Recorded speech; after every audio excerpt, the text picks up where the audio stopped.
Hello and welcome to our second step. We open our file. Now we start our project. First of all, we move our properties palette to the right side. And we are starting with drawing grid lines.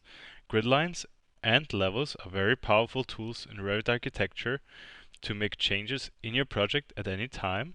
So we select grid in our home tab and we draw a vertical grid line. Click Escape. We select our grid line, and you see Revit opens automatically the contextual tab. We select copy in our contextual tab.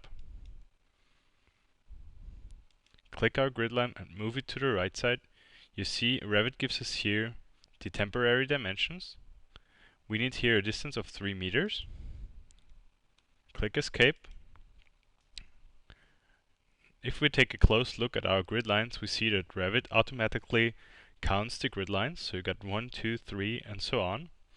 We'll show you now a faster way to copy grid lines. We select our second grid line. In our contextual tab, we select array. We check if we have group and associates demarked. And we put in here 5, because we want 4 more grid lines. Then we select our second grid line. And we move it 10 meters to the right. We can also enter this by using the keyboard. Now we zoom out. We also want to draw a horizontal grid. So we switch in our home tab, select grid, and we draw a horizontal line. Now we zoom in a little bit. We click on the number and we change the number to an A. Now we want to use again the array tool. So we select our grid line, select array. We put in here 5 because we want 4 more grid lines. We select our A grid and we move it down and put in 10 meters. And you also see Revit names the grid lines properly. Now we select our A grid.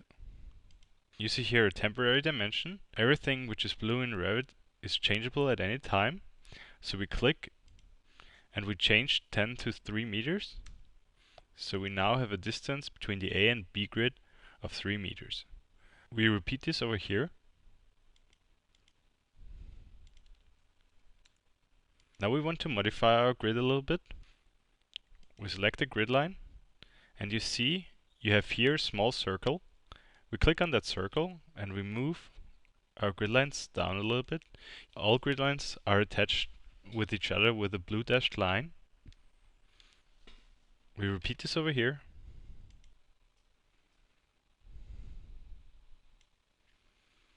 So that's perfect. Now we want to switch in our elevation.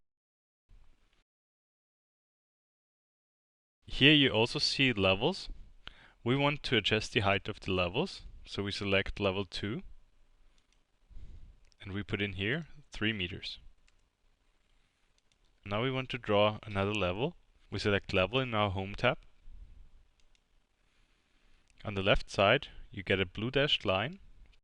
We need a distance of 3 meters. Click it, move it to the right side. Now we want to show you a faster way to create levels. We select level and use the pick lines tool.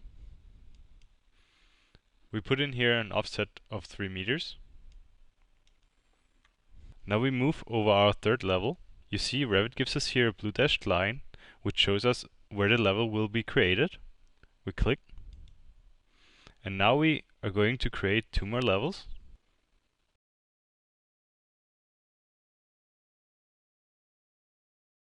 Perfect. We adjust our levels now a little bit.